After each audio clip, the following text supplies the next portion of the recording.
is the star final presentations of the Plunc Festival. Cristobal Mendoza presents the work of Cuppetelli and Mendoza. Each of the artists will present themselves and we'll have a magical final. All right, thanks. My name is Chris Mendoza. I'm one half of Cuppetelli and Mendoza. We have a collaborative practice between myself and Cuppetelli. We've been collaborating since 2010, and we made a body of work that, as I'll explain today, reflects both of our practices. Anika's practice is based on fiber arts, textiles, experimental fashion. Mine was based in new media, software art, etc. So on the right, on the right you can see one of my early works, 2003, way back when, video tracking workflow processing. And on the left, you can see one of Anika's pieces. This one is called Ripcord, and it's an interactive dress. So you hoist this, you essentially pull this rope, and this dress kind of comes over you and away from you. I'll show a little bit more of her work. On the left, you see halter dress, and that's not my slides, but yeah, I love all the placeholder dress, blah blah blah. So halter dress on the left, and hallway on the right. So she's very interested in line, in form, in fashion, but also in interactivity. This dress on the left is designed so that all of the strings that you see on the back of the dress are actually dragging the dress back because they're weighted down. But the only way to keep the dress on is by walking forward. So you have to walk forward in order to maintain keep wearing the dress. And two more things of hers: structural garment and 18 inches. These are two sculptures, garment-like sculptures that she weaves out of boning. Boning being the material that gives structure to a lot of garments, and in particular, she was looking at corsets and the history of the corset and how the corset has shaped the woman's body. But anyways, that's a bit more political than our collaborative work, but still, I think that you will see that there's a similarities of interaction concerned with the body and mind. And, of course, her practice and my practice might seem very different, but there isn't a lot of history that computer arts and fiber arts share. And the one, of course, the element for programmable machines is what you see over here, is a Jacquard loom. So the loom is the first real programmable machine, the first machine that you can actually configure so that it does something according to your commands. It's essentially the birth of programming. You see on the right the punch card system for the loom. On the left, you see a more complete assembly of the loom. And another thing that I would like to mention that is something that I probably will keep coming back to is this idea of history. And when typically in these festivals, when we talk about technology, we don't even qualify that. We just simply say technology, assuming that everybody knows that we're talking about digital technology, right? This was technology. This is still technology, right? And in fact, textiles are probably one of the first technologies that humans discovered. In fact, some people would say agriculture, etc., but no, because nomadic cultures never did agriculture, but they sure were dressed. So you can argue that textiles and architecture are probably the first technologies of human beings. And so I just want to keep that in mind when we talk about technology, right? So a few influences that are guiding our work. As we'll see later on, our work is very much about line, space, perception, interaction, but mostly about being present. And we both really enjoy one particular piece of All of Our Lives and Room for One Color. Very simple piece. You just remain in a room that has one color. And then once you come out of the room, then you realize, oh, my perception is altered because everything seems blue. Dan Flavin, American minimalist artist. James Turrell, also American light artist. Another one of James Turrell's pieces. And Dan Flavin's Marfa project. A big influence in our work as well is Fred Sandbeck. Fred Sandbeck was also an American artist that was very concerned with the use of line and space. He essentially was creating these three-dimensional drawings, very beautiful, minimalistic pieces, very poetic. But what's interesting about these pieces to us is how they suggest this space, how they define this space. They seem to create a space, but you know that there isn't a space there. So there's a kind of virtuality to this work, and that's something that our work also tries to achieve.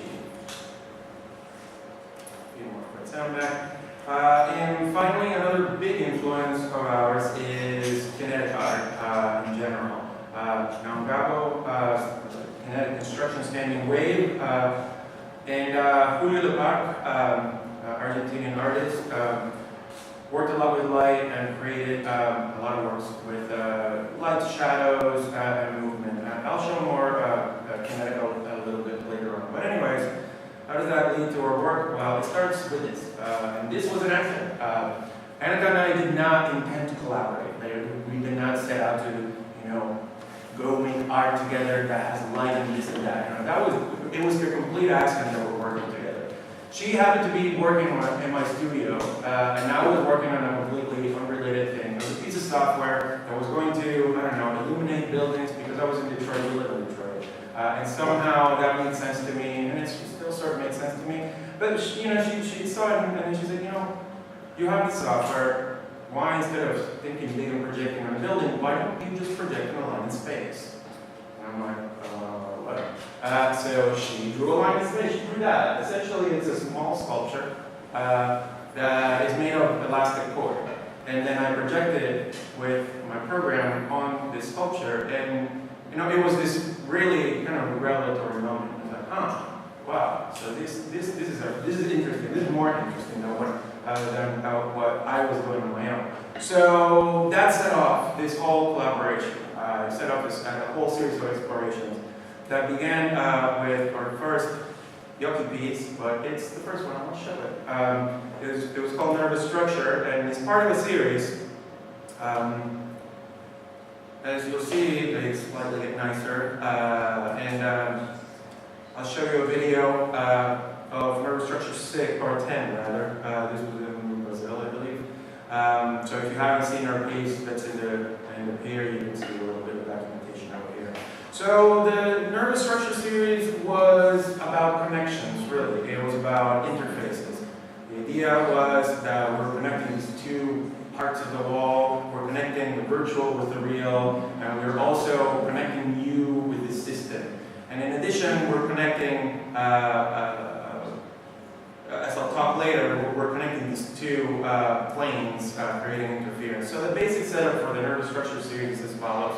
There's a projector on the ceiling, and there's usually some kind of structure that spans the corner. There's a camera, there would be a camera, well, sort of in the corner of the wall, and that's where the sensing happens. We've iterated this piece in several ways. This is Nervous Structure 3. Detail of that. A short video just to. So they move in different ways as well. Right?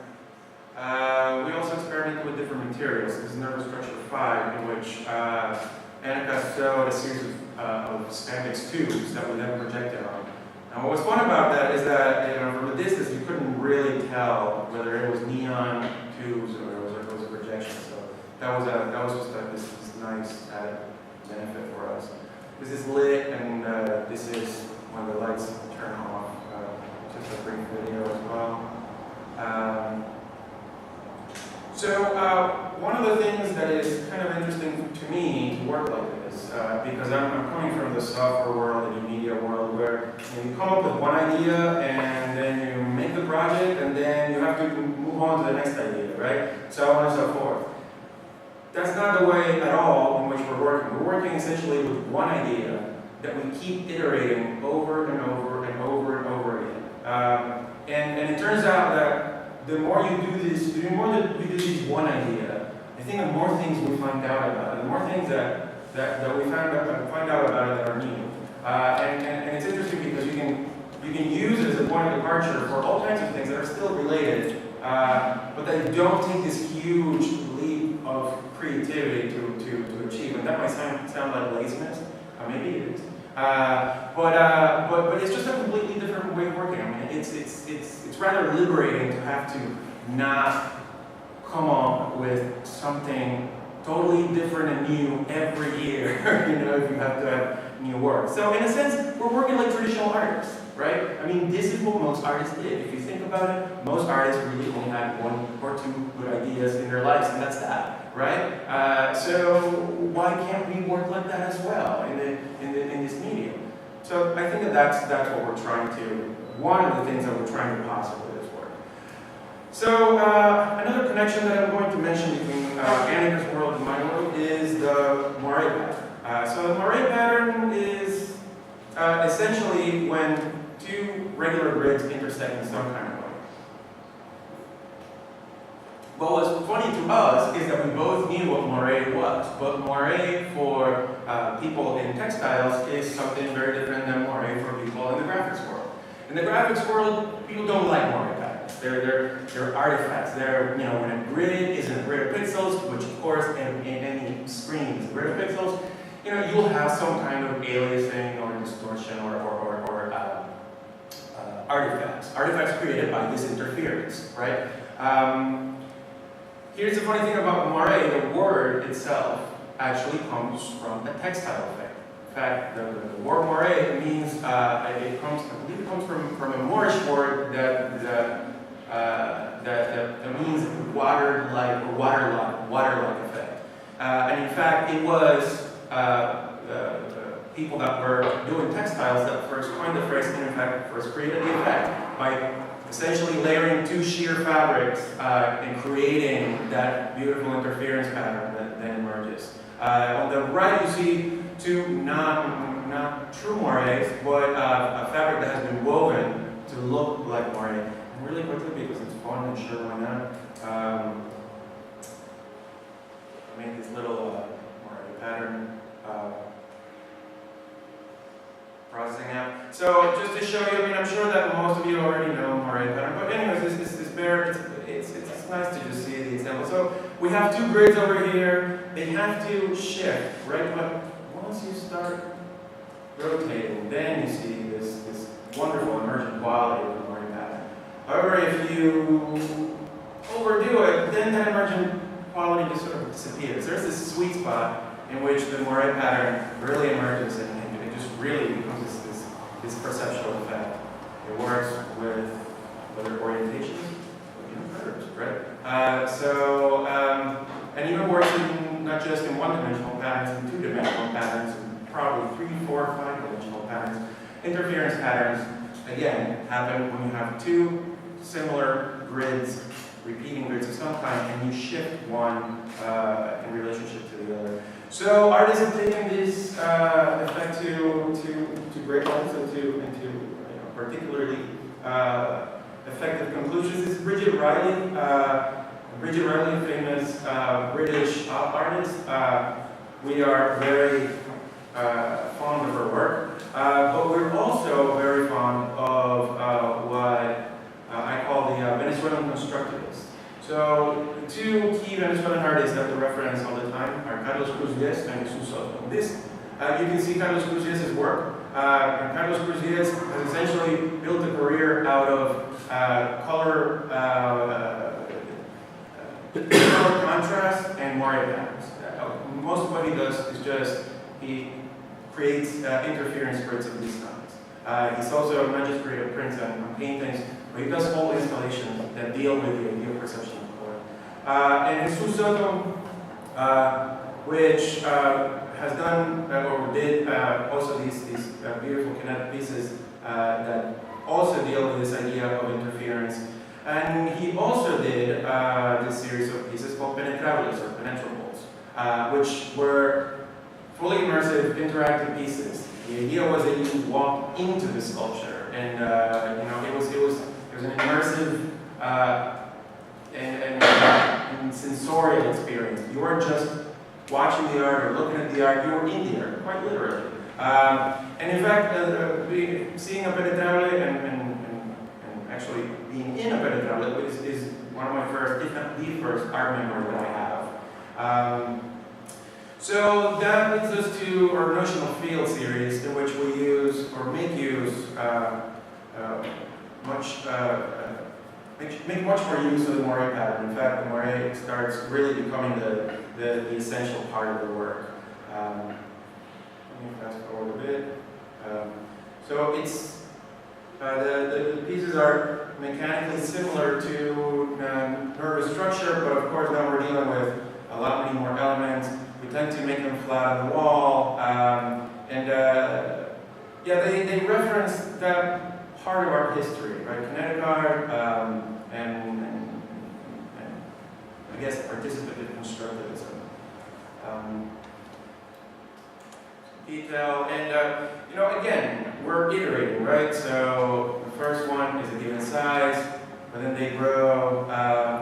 It's actually quite interesting to see the different types of reactions that you get out of people because of the scale, because the scale of the project, as the scale of the project changes. Another part of this type of work that was very interesting to maybe me more than Annika is the labor that's involved in building these pieces. A lot of repetitive labor. Of course, she comes from the textile world where repetition is an absolute part of what you're supposed to do, right? Anything in textiles is just a repeat. Whereas if we're dealing with computers, that's exactly what we don't want to do, right? I mean, computers are designed so that they repeat for us. For loops, right? I love for loops because they repeat things so that I don't have to do them, right? So it was interesting to me to all of a sudden be in this mode of working in which you have to do something repeatedly.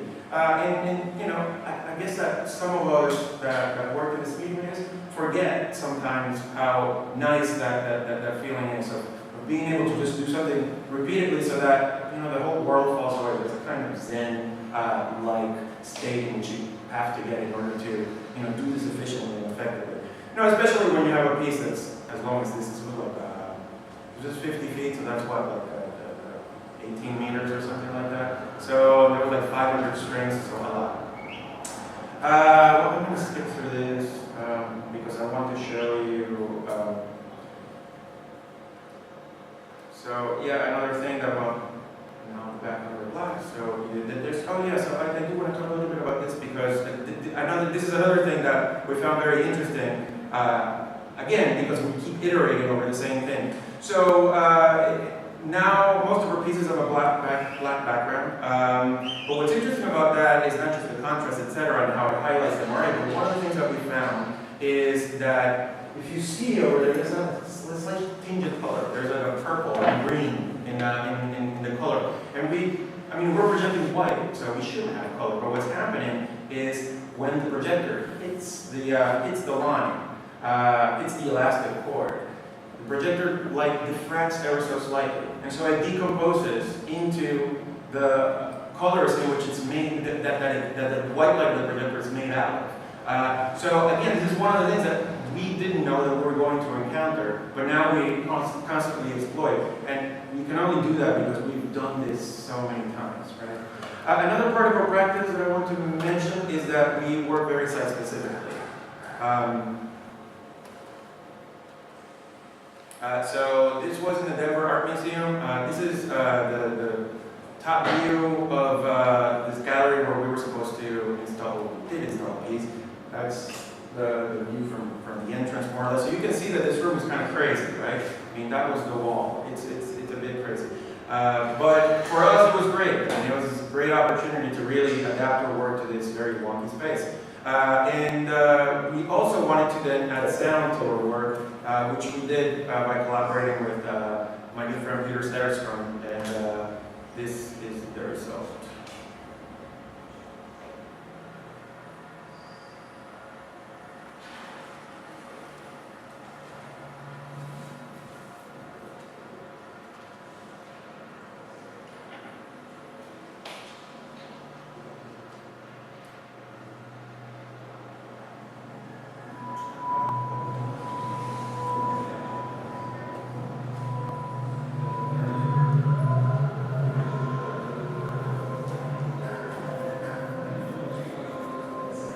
So the sound over here is reacting to your movement. more you move, the more the system is going to generate sound.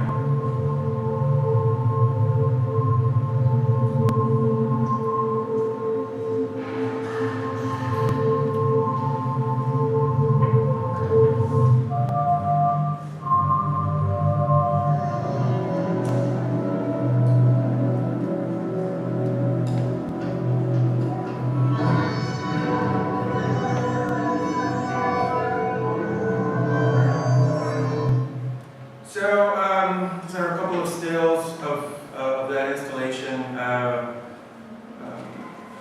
What we wanted to achieve with this piece that we call transposition was to try to close what we call the perceptual gap that exists in our work. So we make installations that encourage movement, right? In that they sort of engender this sense of touch. But you can't touch anything, right? And that's the thing with video camera interfaces. They're touchless, right? That there's no haptic feedback of any kind. So what we wanted to achieve was this: give you back the physical sense of your interaction, but via sound. So the sound was actually, a lot of the sound was at low frequencies and bass. We wanted to make it very physical. We kept iterating over that idea in a piece that I'll show you in a moment called Standing Wave. We also got to do a live performance with an orchestra. That was really fun. So essentially, the camera was trained on the conductor, and I was controlling the reaction of the software to sort of go with what the orchestra was doing.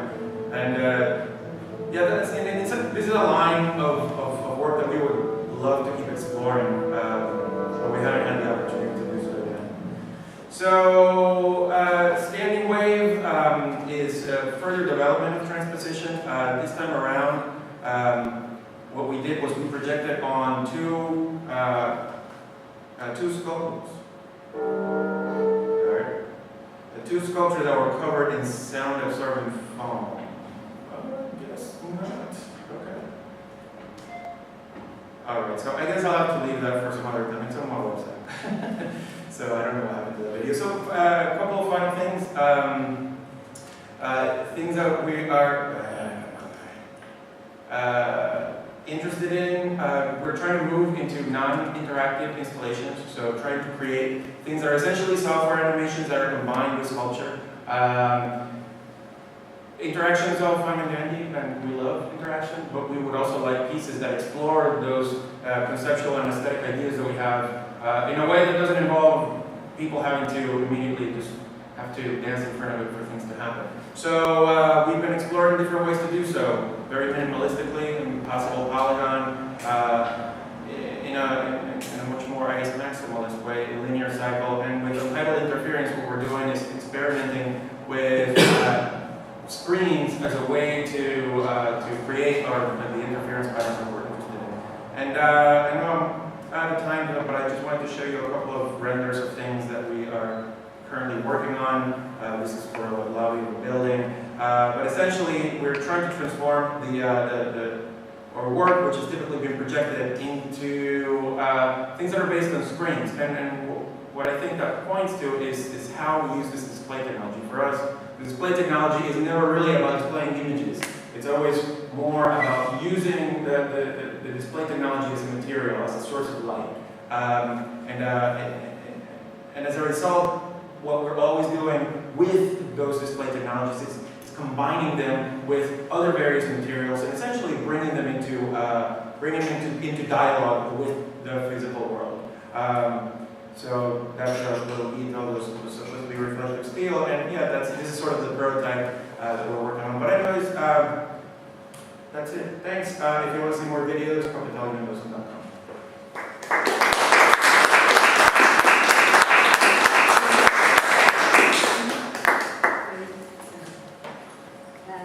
Thank you so much. I think the work, the three artists we have here this afternoon is so diverse. I think it's really nice to have the conversation at the end. Okay. João Beira will present his work. everyone. So my name is João Beira. I'm going to present to you all with a series of projects that I've been working on. They're kind of, there is a structure behind all of them, and it's impossible not to talk about my PhD. And some of us in here, we're all a part of a program which is called the UT Austin program, PhD program. So in 2010, I left to Austin, and I'm living in the University of Texas in Austin for 5 years now. And so a lot of things changed since I moved there. I'm briefly going to talk a little bit what I used to do. That has to do with doing live visuals, which is called DJing, which is related to work with real-time imagery, video. I was working a lot with 3D, a lot of pre-rendering techniques. Once I got into the PhD, I started to get interested in a whole body of work that I'm going to present has to do with real-time motion tracking. But kind of to give a little bit of ideas what I used to do a lot. It goes back to work with architectural mapping, working with live music. Music was definitely one of the main inputs of my work. Back then, working with different music artists, combining 3D motion design, some real-time audio analysis, and some architectural design and how you approach animation, how you think about motion, how you think about shape, how you think about lights, which is an extension of something we were doing before with VJ and working with screens in the previous years and previous decade. But there is a whole new range of elements that we're now playing with that are really interesting to explore. Especially working with that. How can we augment the perception of space? How can we give this notion of, to the audience, how can we amplify this spatial awareness and bring something that has to do a little bit with something magical that it's difficult to do on a 2D screen. So this was a lot of the things that I was doing when I started the program. As a VJ,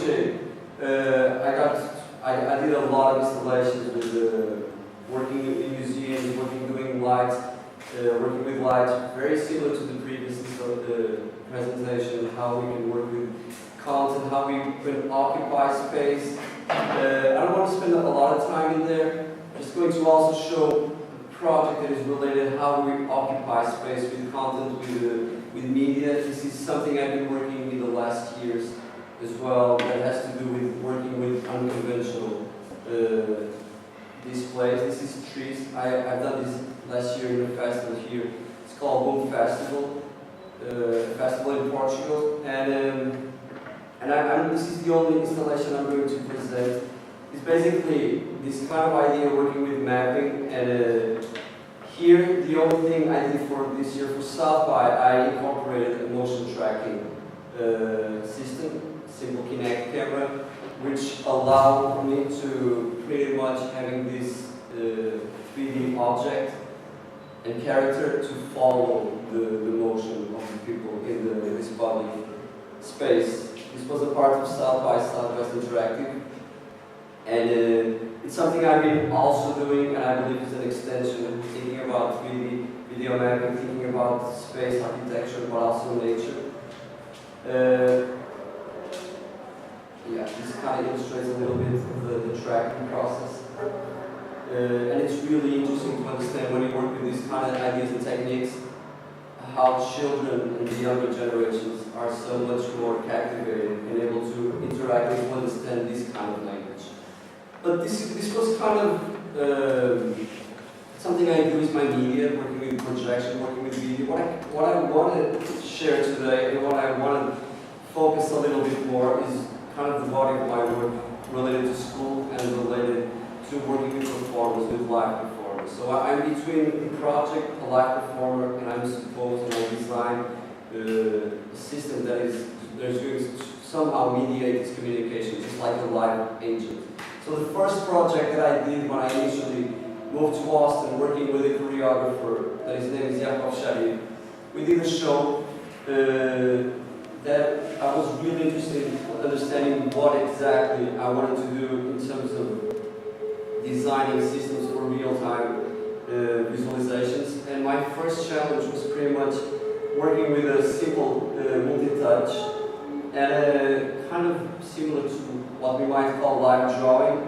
How can I follow, amplify, represent the motion of the performers without using any algorithms?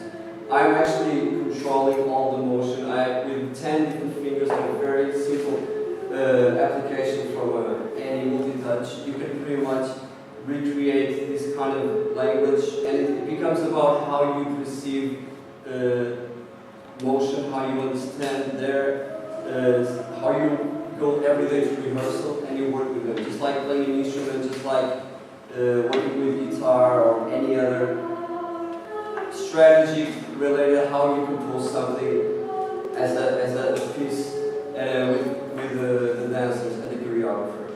And it was really interesting this because it became very clear to me that I needed to use technology because I was spending most of my time focusing in things that technology can do for us. And this was one of the reasons that there was a project actually done in Austin that was my first approach in terms of designing software for live dance that pretty much in Parts Composer, I believe 2011, we pretty much designed software that allowed us to understand the exact position of the joint, skeleton tracking. And the idea, this was actually done here with Isabel Paiva, was a part of this. This was done in one of the classes in UT Austin, HCI class. And it was really interesting for my PhD because this kind of gave us an understanding of how we can have real-time data from the performers and how we can translate this data for live performance. So this was a really interesting project. It became a research project. We're trying to understand what's the problem. This was still with the next one. What's the limitations? How far can we go in terms of designing something for students, for them to work with? We call it a super mirror because the idea is amplify and augment the role of the mirror for a dancer, especially when dancers move in space, they don't have access to the mirror, so this somehow provides real-time feedback for the performer. And this project for me was really interesting because it was a way for me to start to play a little bit with content, start to play with vectors, simple geometry. I was really interested in how can I combine these visualizations with real-time tracking, motion tracking, but also with something that was my background, which has to do working with space, working with three-dimensionality, working with 3D objects.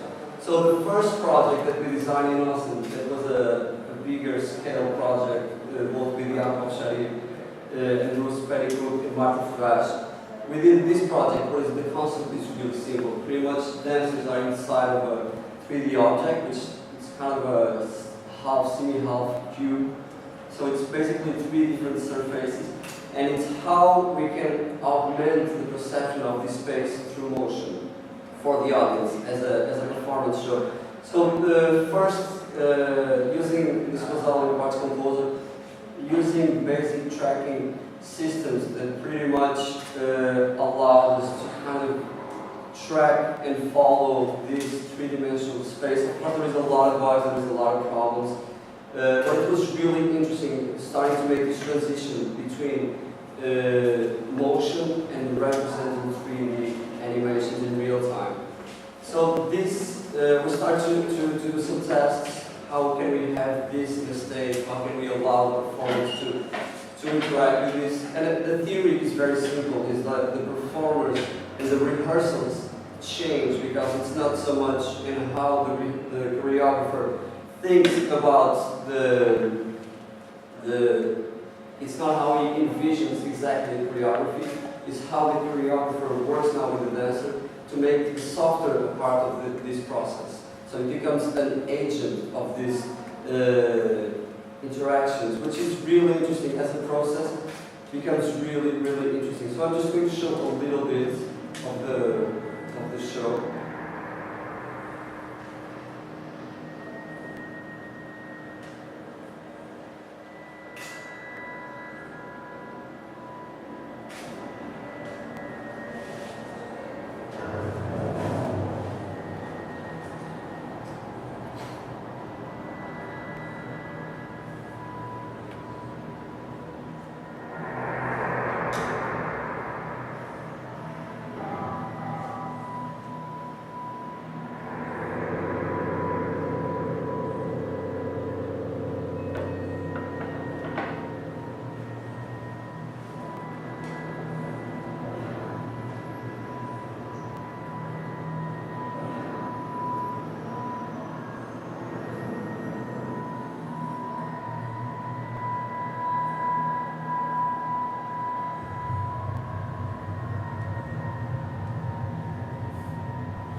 becomes way more three-dimensional for the audience, and you're seeing the show from the front, and the projection is actually coming from behind. So we're going to work with 5 projectors, all pointed at one performer. This was highly influenced and inspired by Neurotype. They had a show that's called Parallels, and they did an installation working with pre-rendered media, but pretty much working with lines and basic geometry. And I think it's so interesting for us as an audience, understanding this role of light and how it can become interactive, and how the dancer can amplify this experience for the audience. Kind of like working with shadows and the theaters of shadows. I think it becomes highly interesting, and I think there's a lot to do in how we map, we do this creative mapping between the dancer and the perception of light. So this is a work in progress. I'm going to jump directly to some of the last projects that I've been working with. Involves a new element, a new layer to finish. This new layer is something I've done a show here in the festival a few days, 2 days ago, I believe, on the 24th. And it was called Biomediation, and it was involving working with EEG. And the idea, I guess some of you see the show, but very briefly, the idea here is how we can use this interface, and also using the Kinect visualization tool, which is pretty much collecting all this data and representing through kind of these grid point cloud lines, and how we can actually incorporate the performers. Let me see if I have a video. Okay. Yeah, for example.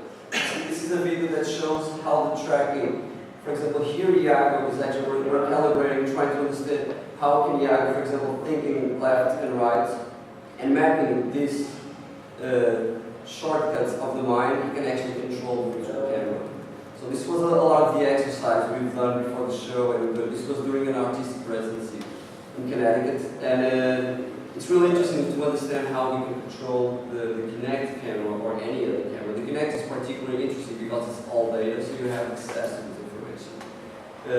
But a lot of this creative process comes from this kind of mapping. And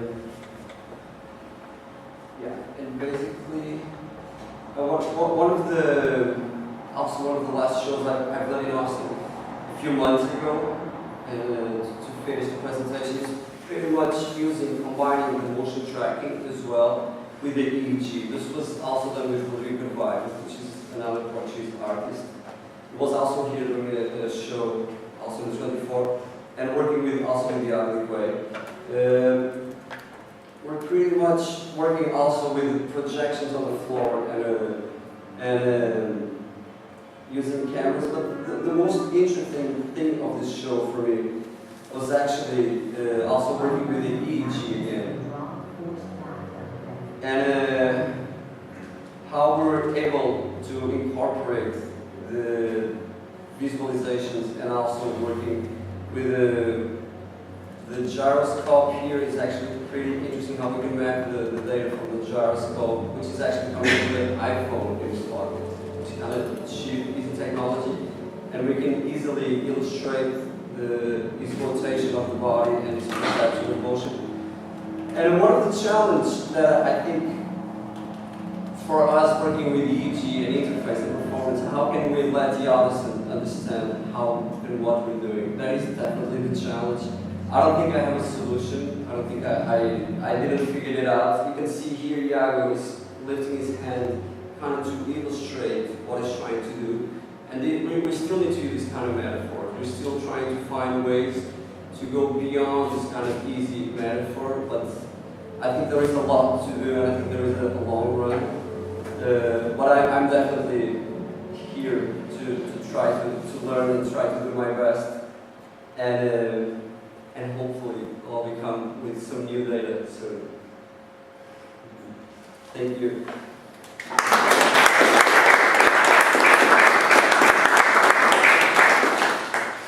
To present his work, process, and then questions and answers.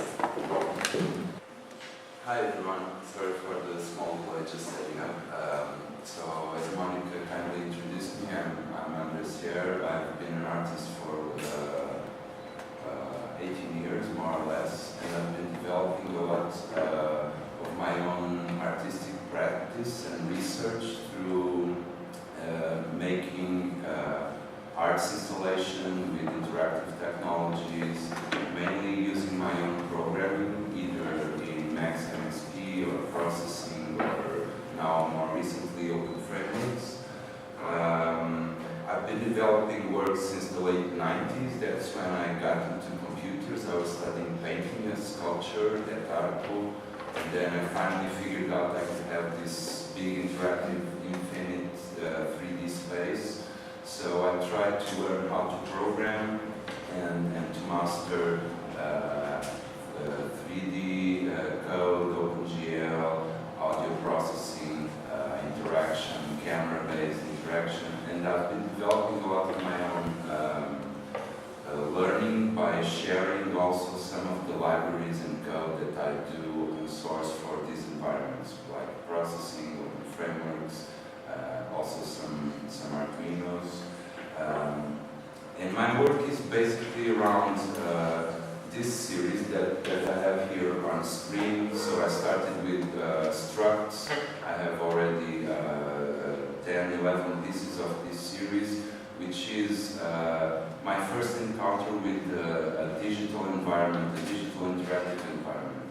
And I came with a background in sound and image. And in this series of pieces, I only use real-time site-specific inputs, like camera images or microphones, and then I weave a kind of invisible composition with those kind of elements. Afterwards, I started experimenting with flight simulators and abstract flight simulators in a series called 747, where I invite people to fly over abstract graphics. And the first work that I'm going to show you was a later work from 2007 called K. Dot, which is the main character for The Castle of Franz Kafka. And I don't know if you've read the book, but it's a wonderful labyrinth around the mazes of bureaucracy. And I did a free adaptation of that work as a commission for Galeria Mendoza, the DG Arts in Portugal. And the work is basically a pseudo 3D game. There's just one purpose: you must reach the castle, just like in the book, but you're lost in this weird environment, which is totally made by graphics. I will quickly bring that up.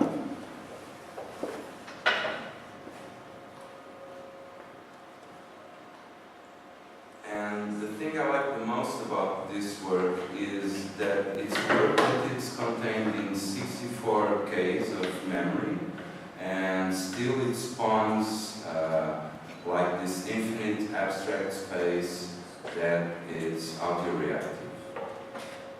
So if there is no sound, the main character will stand still and perpetually rotate around, and if the sound is above a certain threshold, the character goes forward in that direction. And the space is actually infinite, because so is the space that Kafka delivers us. And it's basically a big labyrinth made with 32-bit random number levels. And only in one of those levels you can find the structure of the castle and actually complete the game. So it's actually an invitation to people to try and explore this big generative environment in real time, just using the sound. And if I make more intense sounds, I get to activate, go to the next level thing.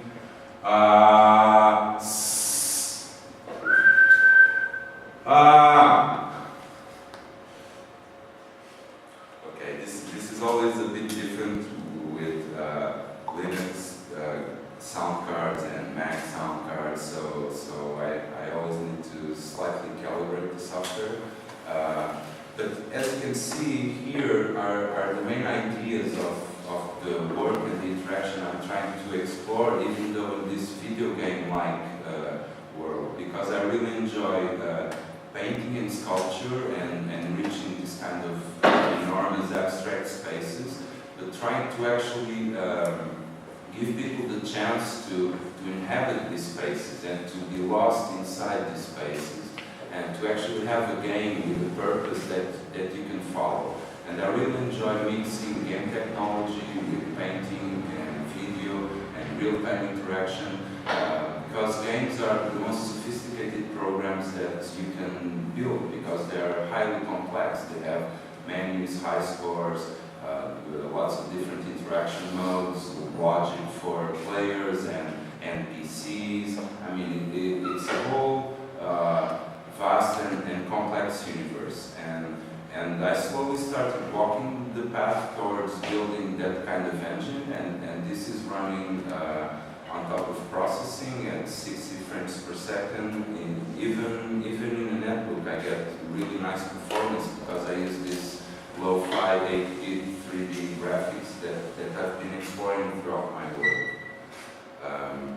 So this is a later example by the K series I was talking about. Then I developed a trilogy of works called Space Race, in which the graphics is very similar to what you've just seen, but instead of just one player, you also play with lots of voids in the space. So there's this emergent intelligence that non-playing characters have in this 3D universe, and that you interact with just by moving around and browsing through the space.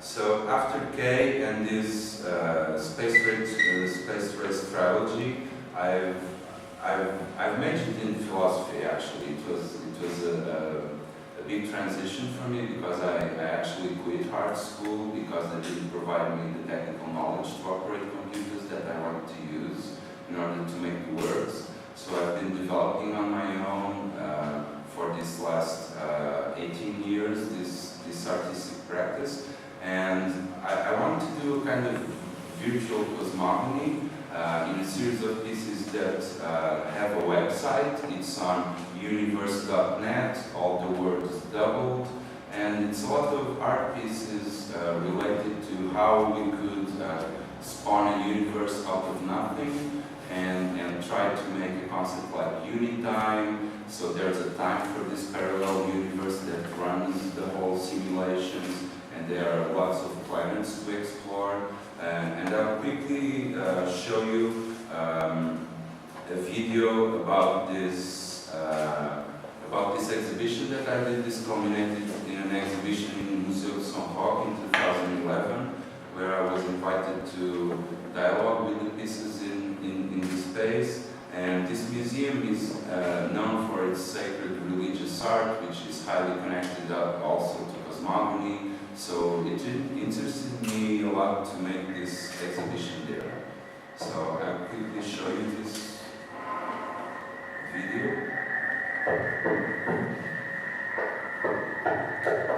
This was one of the pieces that was a metaphor for the creation of the universe. I have 8 modified speakers with non-Newtonian fluids on it, and over the exhibition time the fluids got dry, and it was actually the first time I've used 3D printing also in an exhibition. I've been working a lot with 3D printing because it's a great way to materialize sculptures and generative algorithms into physical space.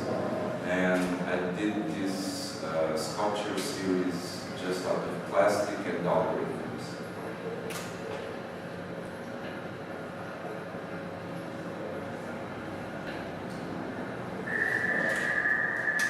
You can see previous stage. So this piece is video interactive. People, by moving in the space, they interfere with the planet formation and the synthesis on the actual speakers.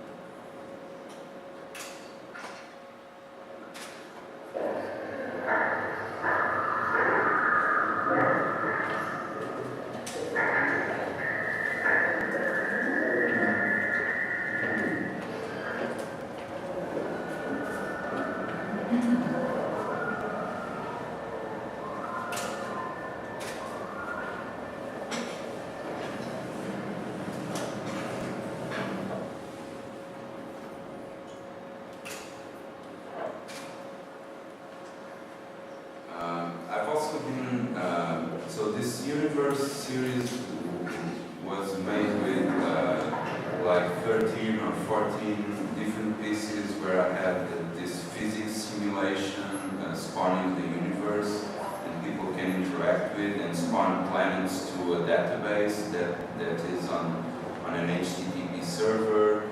And then the simulations use that database in order to evolve the races of agents that reside in each of these small planetoids.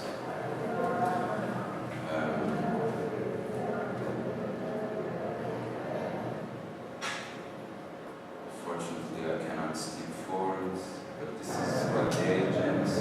This is a final piece that I had running on the facade of the museum, where the virtual humanoids that are spawned in this virtual galaxy all come together into this virtual space and just browse around and are video interactive by a camera that is sensing the movements in front of the space.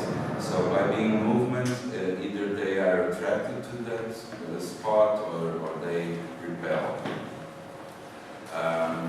And I enjoyed a lot working with media facades, and I got this great opportunity to go to Media Lab Prado in Madrid in 2013 to develop this project, which is called Temporary Babel 3D, where I tried to make an installation inspired by the myth of the Tower of Babel, by suggesting a small community game space, again with a video camera tracking the public space in front of the Media Lab facade, and people would have to go to specific positions in the square in order to build the next level of this environment.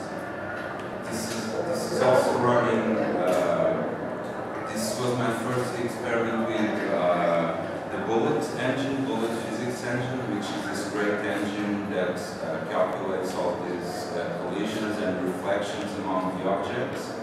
And the guys warned me at Media Lab Prado that it might be impossible to put 3D graphics on the facade because the facade has this very low resolution.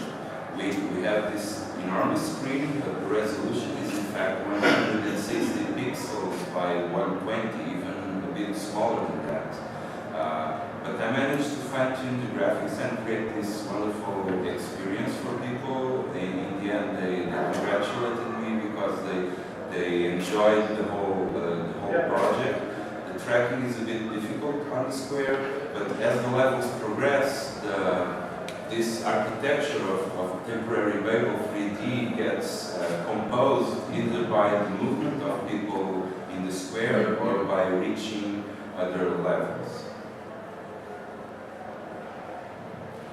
This piece is now part of a different series I've explored after Universe, which is called cantadelmundo.info, where I try to visualize and imagine virtual imaginary cities that have names, places, but I try to develop experiences around those kind of cities. And this was one of the first approaches by trying to recreate the experience of the myth of Tower of Babel and perpetually trying to construct something with a community game-based effort where people have to collaborate in order to progress, but in the end the tower always crumbles down if you're not careful enough.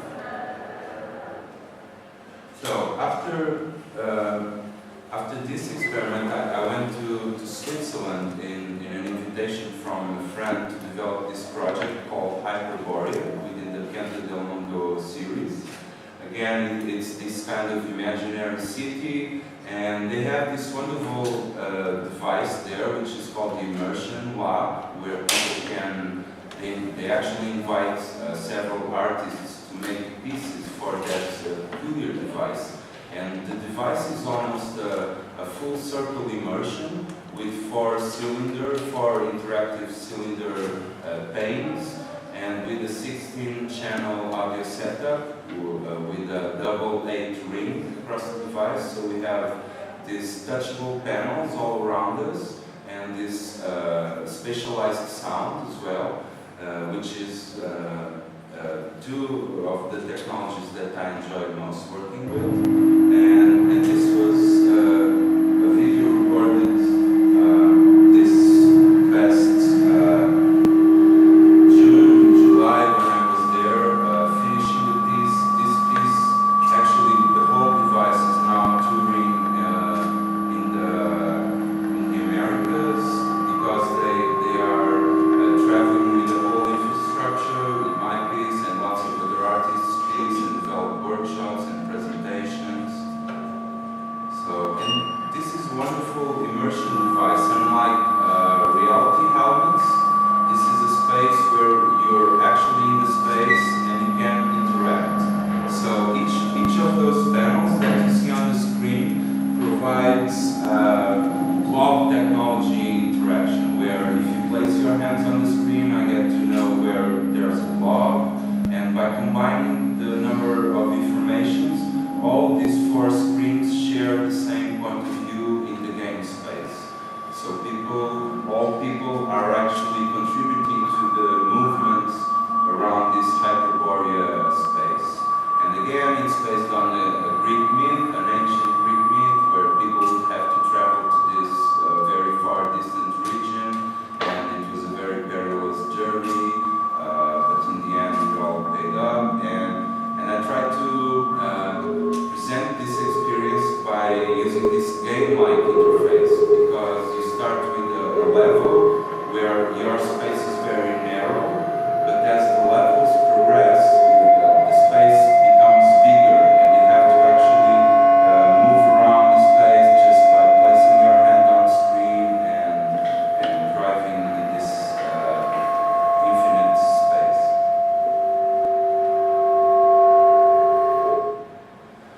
So this work is also camera-based interaction, which I enjoy a lot exploring.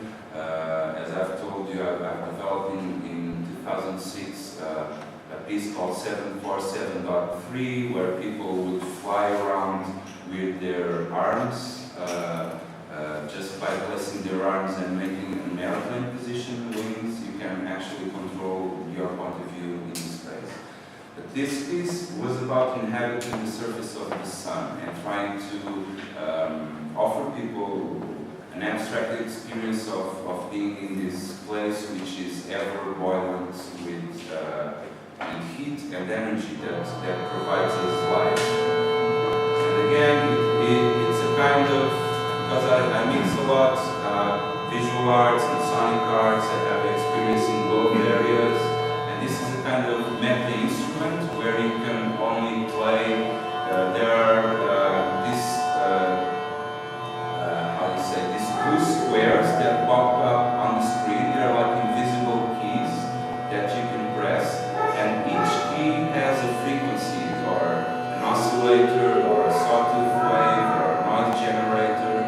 So it's actually a musical instrument, and at the same time this is like a telescope where you're simultaneously playing the music and zooming in and out of the space while appreciating this 3D generative architecture sculptures that are also printed in 3D. So all the models that you see here were generated in the computer using cellular automata algorithms with some genetics DNA, and so I make the algorithms mutate and they generate this kind of forms which are part modeled by me. Most of the part is modeled by these generative algorithms in the computer. I also skate a lot, and now I have my son, I go skating with him. So I did this piece where you have a skate joystick and you go on top of the joystick. So you go on top of the skate, and again the skate has an Arduino and allows you to skate through this virtual world in a game-like system. And the final work I'm going to show you was a piece that I got a sponsorship from Plunc to develop. develop it, which is like inspired in the Return of the Dragons to a 21st century. And again, I'm using the technology I developed earlier where people fly around just by waving their arms. So each person that goes in front of the interactive installation has their own dragon, which is generated by their own Kinect camera image. And just by waving their arms in the air, they get to fly around this universe made with buildings and actually it's a game space. It's a local multiplayer game where people in several installations are joined in the same virtual space, so you can encounter other people that are inhabiting this space. Okay, so thanks a lot. This is my presentation.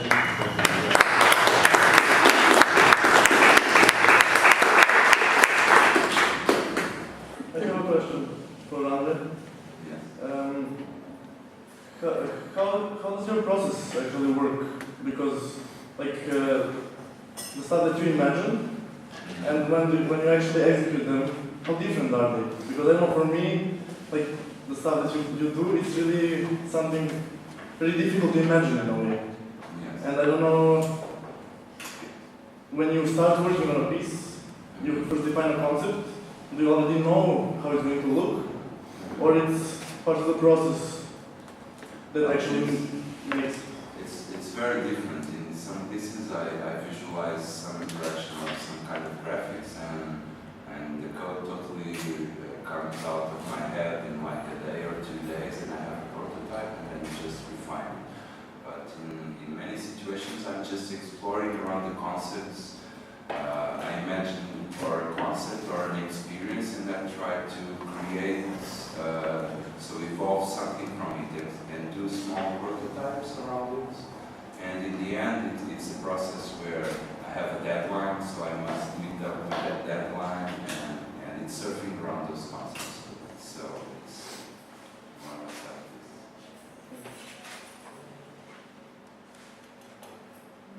We'll talk about some influences or some inspirations.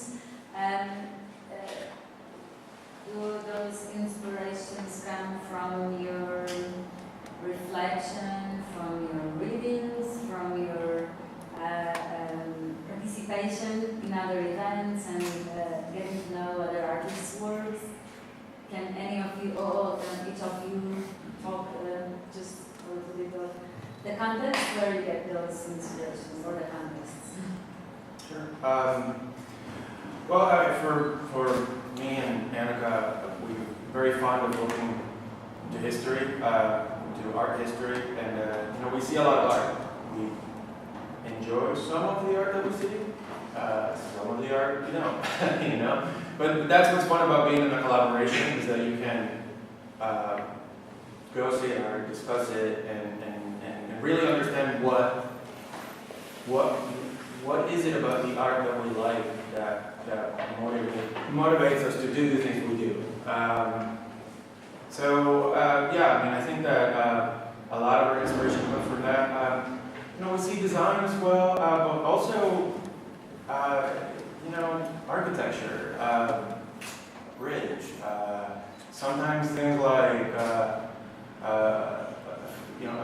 fences that create moire patterns are interesting to us. I mean, it's all a matter of I think of just looking, right? Of just really being, trying to be as perceptive as you can about the world. I think that's really the biggest inspiration, to just really see, to just really pay attention to, small things that may actually inspire you to do interesting new projects. So, I think that's even though we go to museums and we meet other artists, I think it's really about seeing, about being able to see, being able to be present to see with clarity. Okay, for me, performance is clearly influenced by everyone. All the projects I show, there are collaborations with either musicians, dancers, other visual artists, choreographers, there is a whole range of people, a whole range of interests, and I have no doubt that eventually we all affect each other, and some of the directions we go in the near future are a direct consequence of some of the things we learn, some of the things we experience, and that's probably the best part of the kind of framework I'm involved in the creative process, is able to share and to learn and to test different things slightly outside of your comfort zone. For me, it's probably the most, one of the things I like the most, for sure. So yeah, totally a direct influence from other people. And for me, it's also a lot of art experience, but mostly it's algorithms and scientific process and philosophical concepts and weird myths, ideas. So I get inspired a lot by the constructs that mankind has already built up to date in the science field and history and myths and some poetry. So that's more or less the spot where I go for my ideas.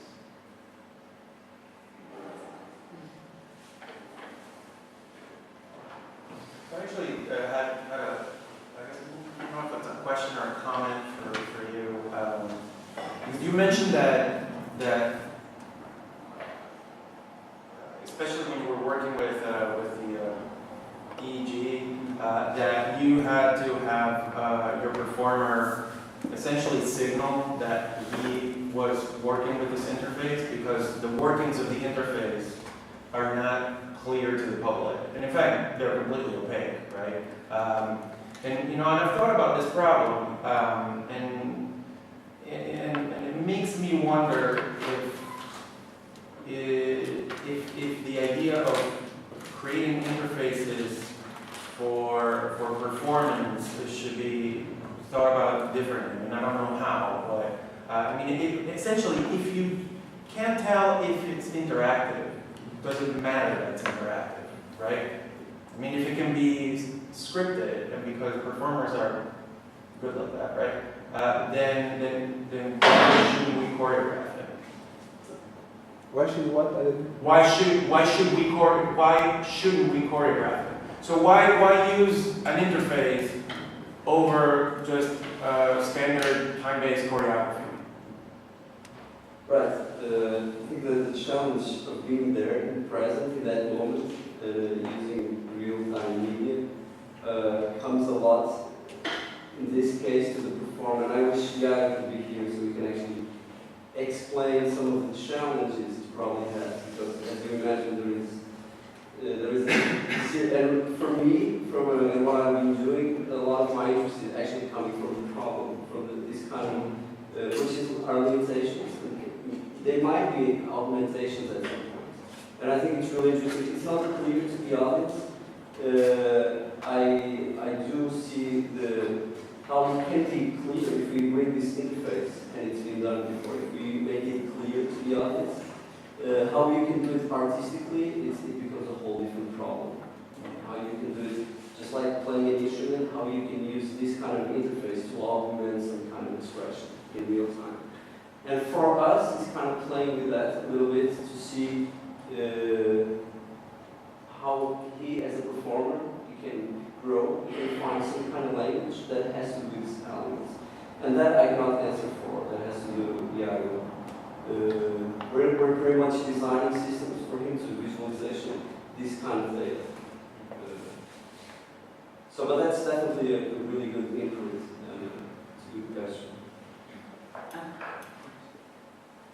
I have a question, maybe, because I saw, I was coming and saw some of all the works, between all of your works, so I'm trying to make a kind of and from Sier, like, your works that you show me here was a bit different from the antenna and this. The antenna is not yours? No. No, it's the one with the laser. No, I have one with the Laser. Okay, and please not right, sorry. And so what I find interesting, like, because I'm from a proper, more body performance dance, choreography.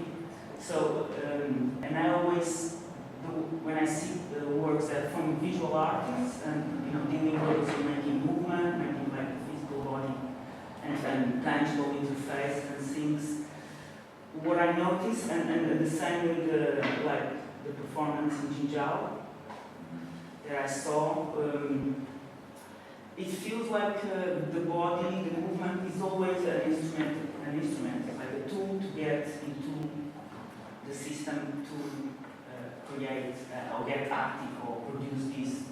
So it needs. I find interesting there is this connection between the system and the person. But what I find is that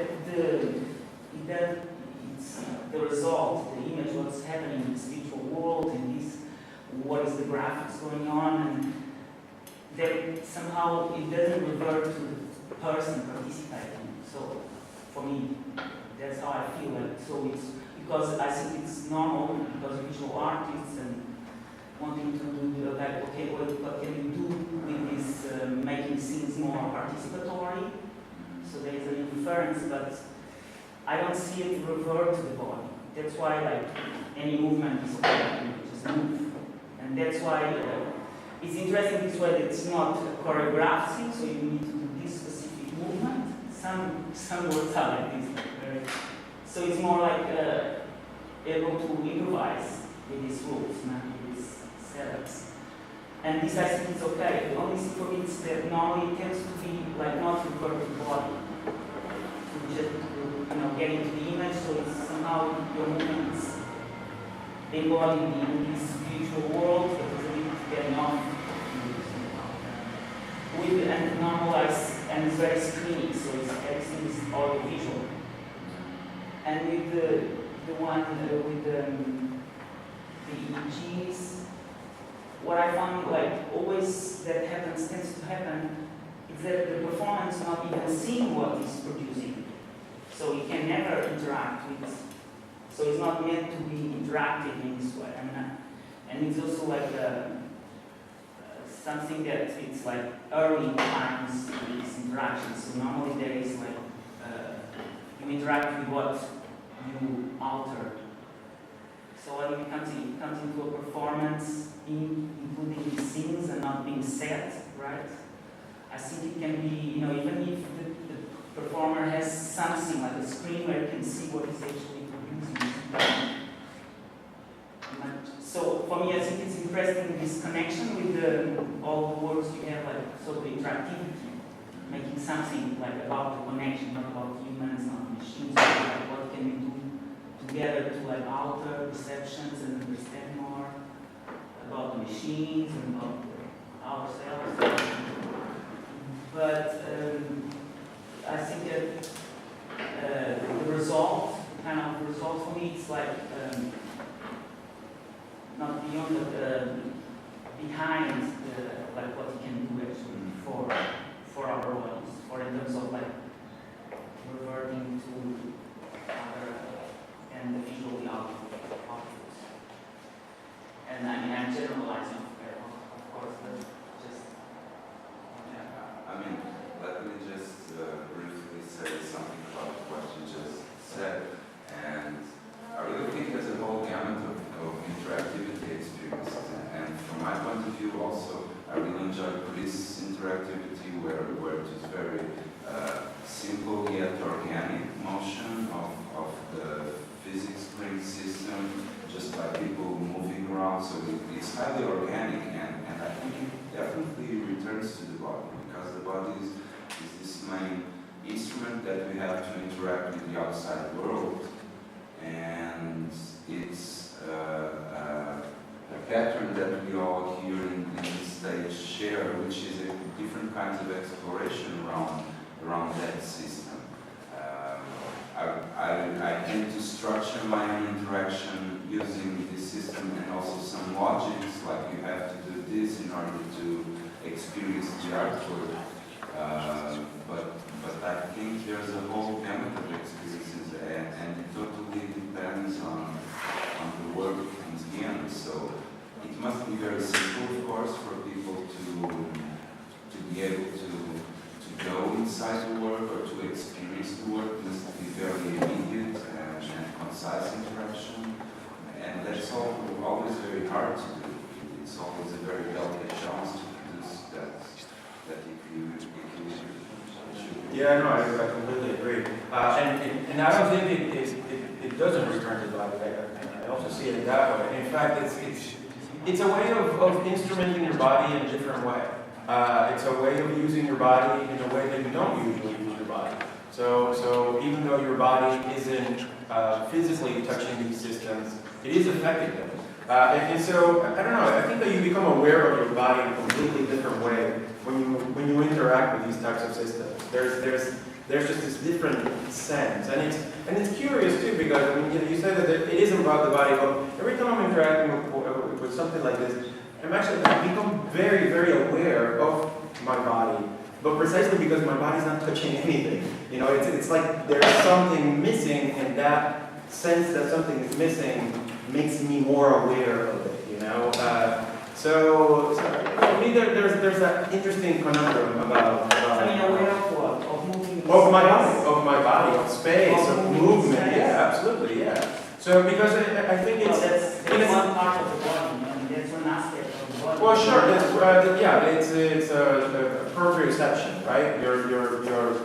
The awareness of your sensorial apparatus. That's called proprioception. And I think that these systems is, you know, I think they tickle us in a particular way because, again, you know, we're moving, there's movement, but you know, usually when you affect movement in the world, you know, you have to, you know, there's you know, they have to touch things, you know, and by not touching things, there's this funny disconnect that happens in your brain perceptually. And to me, I'm fascinated by that. And again, I think it does go back to your body. It has to. So. Did you get the responses to the people interact? Those responses. Did you get that response?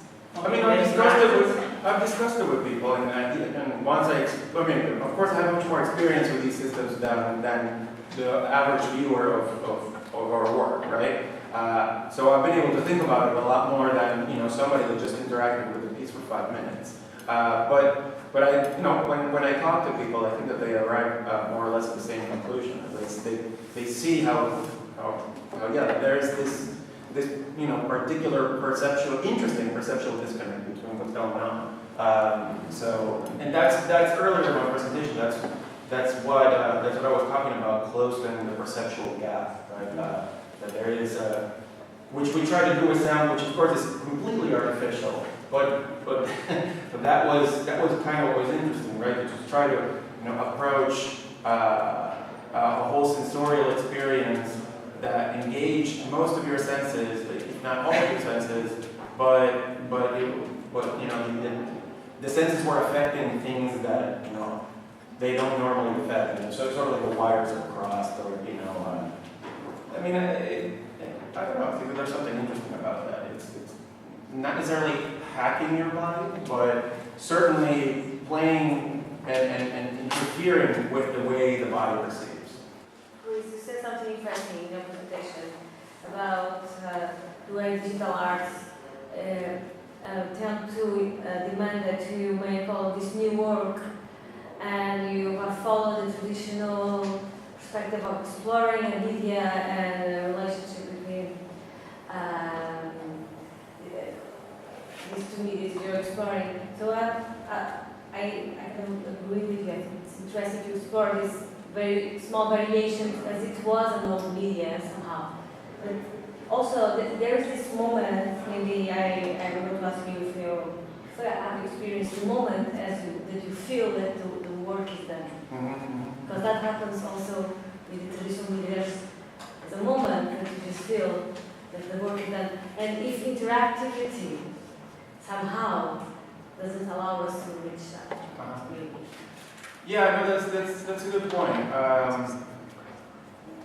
Yeah, I think I do. I have reached points where I think, yes, it's done, but it's only done when people are interacting with it.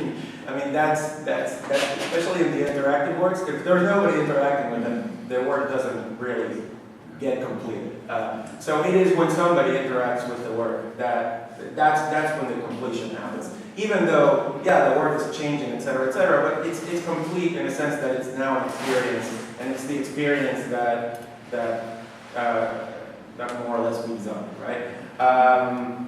You know, in terms of completeness, or when you feel like a work is finished, you know, I felt that our first installations weren't finished. In fact, I felt that our work really wasn't finished until we started doing the Notional Field series. And I remember that moment in the studio where that happened. That's when I felt, oh, yeah, this is now doing what I wanted it to do, right? So this is working the way I feel it really should work. This experience now is what I think the experience should be. So that's another, you know, I guess form of completion, right? When you feel like you've reached a point where either the work or the system does something that feels, that satisfies both your aesthetic and your conceptual desires, right?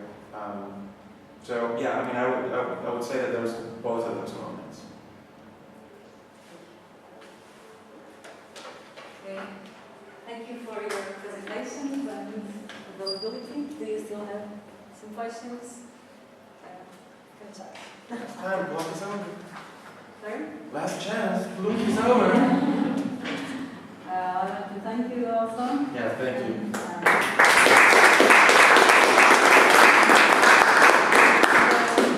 Also want to thank Rita and Carlos for the opportunity of bringing such rich and interesting things. They've been working on this Plunc festival for such a long time. I've been collaborating recently, so thank you so much, and let's continue this challenge. Yeah. Well, do you want to give some final words? Oh, I'm going to give it a final words. Final words. Well, yeah, I mean, you said it all, I guess. Thank you so much for everything. It's been a challenge. It was quite a journey to do this festival. I think I never knew what I was getting into, but it was totally worth it. And I feel tired, but I feel really good. That's good. Thank you. And I hope we'll do it in the future. I don't think next year, but we're trying to figure out if it's going to be a biennial. Sounds good. Triennial sounds even better. We'll see.